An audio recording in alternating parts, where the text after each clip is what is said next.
మరి రేవంత్ రెడ్డి గారి హయాంలో ప్రభుత్వం ఏర్పడిన తర్వాత 51% ఉన్నటువంటి మహిళలకి ఈరోజు అత్యధికంగా ఇచ్చినటువంటి పథకాల్లో మహిళలకి ఎక్కువగా ప్రాధాన్యతనిచ్చి 51% ఉన్న మహిళలకి ఉచిత బస్సుని, అలాగే 200 యూనిట్ల ఉచిత కరెంటుని, 500 రూపాయలకే గ్యాస్ గృహిణికి అందిస్తున్నటువంటి ప్రభుత్వం మహిళా పక్షపాతిగా ఈరోజు తెలంగాణలో నడుస్తుంది. అంటే భారతదేశం మొత్తంలో గర్వించదగినటువంటి విషయం అని 90 రోజుల్లో నిరూపించబడింది.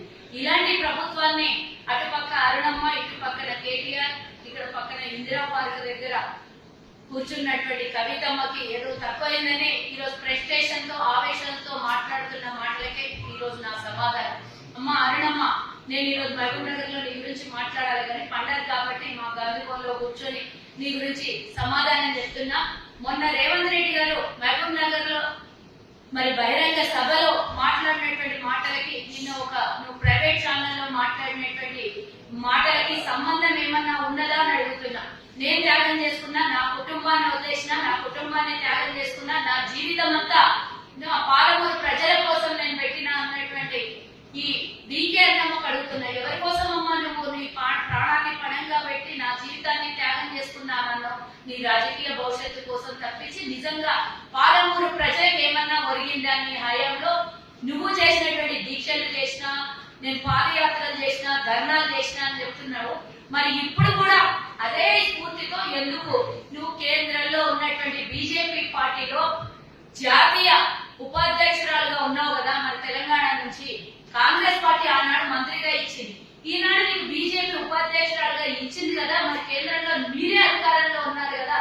గత 5 సంవత్సరాల నుంచి నువ్వు బీజేపీ పార్టీలో ఉన్నావు కదా.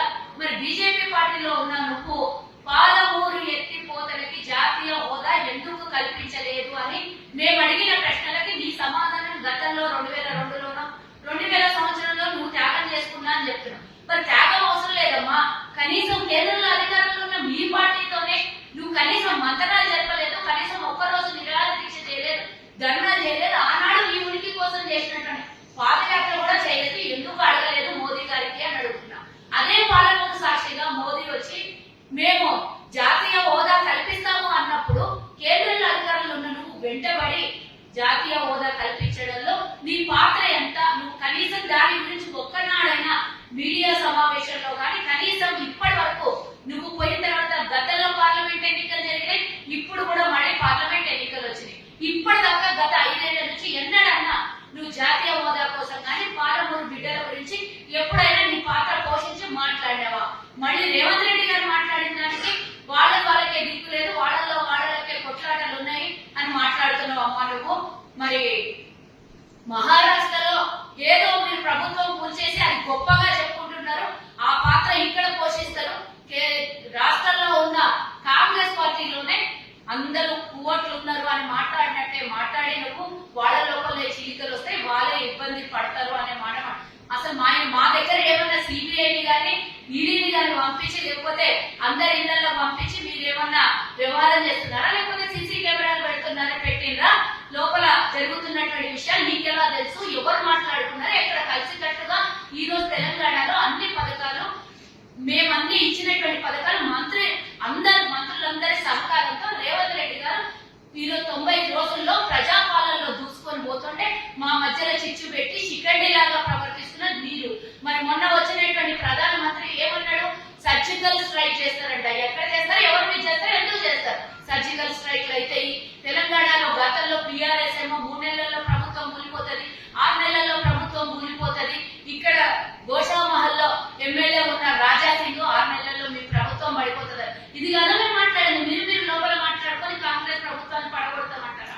మా దగ్గర ఏమీ లేవు, ఎవ్వరికి కూడా భేషజాలాలు లేవు. మంచిగా అందరు పరిపాలన చేస్తున్నారు. 65 మందితో ప్రభుత్వం ఏర్పడింది. ప్రజలు ఇచ్చినటువంటి తీర్పు ఇది, ప్రజలు ఇచ్చినటువంటి గౌరవం కాంగ్రెస్ పార్టీకి. తెలంగాణ ఇచ్చినందుకు ఆశీర్వదించినటువంటి ప్రజాపాలన నడుస్తుంటే మీరు వచ్చి పెత్తనం చేసి ప్రభుత్వం పడిపోతుందంట. ఎందుకు పడిపోతుంది? ప్రజాపాలన సరిగా చేస్తున్నందుక. మీరు ములాఖాతై గతంలో ఏటీఎం కార్డ్ అయింది అన్నటువంటి మీ ప్రధానమంత్రి, మీ నడ్డా, వీళ్ళందరూ మాట్లాడినటువంటి మాటలకు మీ నోడల మాటలు రాలేదు. ఆ రోజు ఏటీఎం కార్డ్ అయిందని మేము ఈ రోజు అన్ని విషయాలు బయటికి తీస్తుంటే మీరు ఒకటే అది బీఆర్ఎస్ మేము తిడుతుంటే మీరు బాధ తట్టుకోలేక, మీ ఇద్దరికి ఉన్నటువంటి అవినాభావ సంబంధం వల్ల బాధ తట్టుకోలేక మీరు బయటకు వచ్చి కౌంటర్లు ఇస్తున్నారు. ఏం పని ఉన్నది? రేవంత్ రెడ్డి గారు మాట్లాడిన మాటల్లో తప్పే ఉన్నదమ్మా. మొన్న బహిరంగ సభలో ఏమన్నారు? ఈ రోజు మాకు రావాల్సినటువంటి నిధుల్ని మేము తీసుకొస్తాము, కేంద్రంతో సఖ్యతగా ఉంటాము అనంటే ఏమైనా తిట్టినట్ట? ఒకవేళ మా ప్రభుత్వాన్ని చీల్చే ప్రయత్నం కనుక చేస్తే ఏం చేస్తాము అని పూర్తిగా సలహాలు ఇచ్చిండ్రు, సూచనలు కూడా ఇచ్చిండ్రు, హెచ్చరిక కూడా చేసిండ్రు. కత్తెరలు పెట్టుకొని తిరుగుతానంట, ఎవరో కత్తెరలు పెట్టుకొని తిరుగుతారు, ఎవరు తిరుగుతారు, జేబులు కొట్టేసేటోడు అని ఇక్కడ కూర్చున్నటువంటి ట్విట్టర్ తీళ్ళు చెప్తాడు. ఆయనకే తెలియాలి అసలు ఏం చేస్తున్నాడు. ప్రెస్టేషన్ ఎక్కయి మాటలు పిచ్చి పిచ్చిగా మాట్లాడుతున్నాడు. గతంలో మీ నాయన మాట్లాడిందే, నువ్వు మాట్లాడిందే, మీ బావ మాట్లాడినటువంటి గుర్తు చేసుకోవాలి ఒకసారి అని కేటీఆర్ కి, ఇక్కడ ఉన్నటువంటి డీకేఆర్ కి నేను హెచ్చరిస్తున్నా. మరి మీరు మంచిగా ప్రజా ఆశీర్వాదంతో ఏర్పడిన ప్రభుత్వాన్ని కూల్చేస్తా అన్నప్పుడు డెఫినెట్ గా అంతకన్నా ఎక్కువ ప్రెస్టేషన్ వస్తుంది. ఎవడన్నా కూల్చే ప్రయత్నం చేస్తే కనీసం తనలో వెంటుగా కూడా తగలడానికి వస్తే కనుక ఏం చేస్తామో హెచ్చరించారు. ఇంకోసారి ప్రభుత్వం కూలిపోతుంది కాదు, కనీసం శాఖలైతే సూచనలు ఇవ్వండి, కేంద్రంలో నుంచి నిధులు తీసుకురండి, తెలంగాణని అభివృద్ధి చెయ్యండి అని మేము అడుగుతుంటే 24 గంటలు 15 గంటలు మా మంత్రులు, మా ముఖ్యమంత్రి, మా ఎమ్మెల్యేలు పనిచేస్తుంటే మధ్యలో వచ్చి చిచ్చులు పెట్టి చాతా కాక సీతారామ అన్నట్టు ఏదేదో మాట్లాడతాడు. మీ నాయన అన్న మాటలు గుర్తు చేసుకో కేటీఆర్. నువ్వు ఒకనాడు చికెన్ అన్నాడు, ఒకనాడు మీడియాని కూడా తిట్టిండు, ఒకనాడేమో మాట్లాడితే నోటికి వచ్చినటువంటి బూతులు 100, ఒక్క రోజు ప్రెస్ మీట్ పెడితే 100 బూతులు తిట్టే కేసీఆర్ ఒక్కరోజు కూడా మీ నాయనని హెచ్చరించలేదు. మీ నాయన ముఖ్యమంత్రి స్థానంలో ఇట్లా మాట్లాడతావా నాయన ఒక్కరోజు కూడా అన్నటువంటి నువ్వు ఈ రోజు వచ్చి గుడ్డు వచ్చి పిల్లలు ఎక్కించినట్టు రేవంత్ రెడ్డి ముఖ్యమంత్రి స్థానంలో ఉండి కిసుడి మాటలు మాట్లాడవచ్చు అనొచ్చు. మీ నాయన వయసులో పెద్దగా అయ్యి ఉండొచ్చు, మరి ఎందుకు మాట్లాడలేదు? మీ నాయనకి ఎందుకు అడగలేదు? మొన్న రేవంత్ రెడ్డి గారు రండా అంటే చాలా రోషం వచ్చింది. గతంలో మరి కేసీఆర్ కేంద్ర మంత్రిని పట్టుకొని రండా అన్నప్పుడు మీ నాయనకు మీరు హెచ్చరించలేదు ఎందుకో? ఈ రోజు మాట్లాడితే మీరు చేసిన తప్పిదాలని మేము ఈ రోజు బయటికి తీసి మీరు ఇట్లాంటి పాలన చేయొద్దు, మేము కరెక్ట్ గా మీరు చేసినటువంటి దరిద్రము కుక్కలు చెప్పిన ఇస్తరాకు తెలంగాణ చేస్తే మేము అతికించే ప్రయత్నము, ట్రాక్ మీద ఎక్కించే ప్రయత్నం మేము చేస్తుంటే మమ్మల్ని వచ్చేసి మీరు ఈ రోజు ఇది చేయలేదు, ఆ రోజు అది చేయలేదు అంటే మీ మొక్కలకు వెళ్ళడానికి శాతనైందా? 6 ఏళ్లలో 30-40 వేల ఉద్యోగాలు కూడా లేదు. మేము వచ్చి 90 రోజులలో 35 వేల ఉద్యోగాల్ని భర్తీ చేసినాం. రోజుకు 500 లెక్క చొప్పున ఈ రోజు 90 రోజులలో 35 వేల ఉద్యోగాలు దాటిపోతున్నాయి. మేము ఈ రోజు భర్తీ చేసినటువంటి ఉద్యోగాలు కనీసం ఆ సోలి లేదు, మీకు దాని మీద జాస లేదు. కనీసం మేము ఈ రోజు 95 వేల ఇండ్లకి 11వ తారీఖున మేము పర్మిషన్లు ఇచ్చేసి పూర్తి స్థాయిలో నిర్మాణం చేయడానికి కోసం మేము డబ్బులు కూడా శాంక్షన్ చేయడం జరిగింది. మీరు 10 ఏళ్ళు ఉంటే అధికారంలో ఉంటే కనీసం 60 వేల ఇండ్లను కూడా మీరు కట్టలేదు. కట్టిన ఇండ్లు కూలిపోయే పరిస్థితిలో ఉన్నాయి. మీరు 10 ఏళ్ల పరిపాలన ఎట్లుంది, 90 రోజుల పరిపాలన ఎట్లా ఉంది?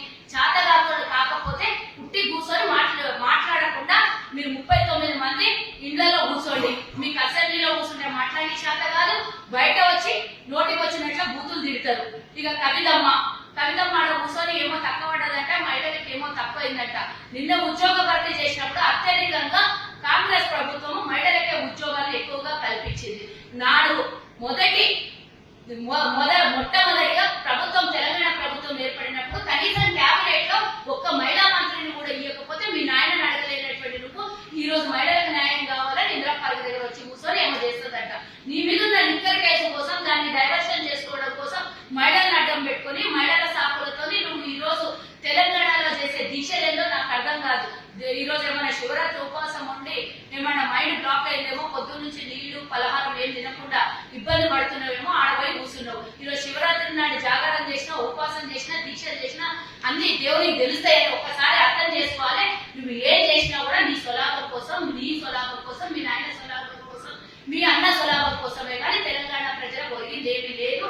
తెలంగాణ ప్రజలు మిమ్మల్ని ప్రతిపక్షంలో కూర్చోబెట్టారు. గది గుర్తుంచుకోండి. 7 లక్షల అప్పులతోని ఈ రోజు మొత్తం రాష్ట్రం అలా కల్లోలం అవుతుంటే దాన్ని సవరించడం కోసం మా ప్రభుత్వం కష్టపడుతుంటే చూసి ఓర్వలేక 3 నెలల్లోనే ప్రెస్టేషన్ బీపీ లో అయ్యి అత్యధిక శాతంగా ఆసుపత్రుల పాలు మీరే అయ్యేటట్టు కనబడుతున్నారు. కాబట్టి మేము ఆరోగ్యశ్రీ కూడా ఇచ్చినాము.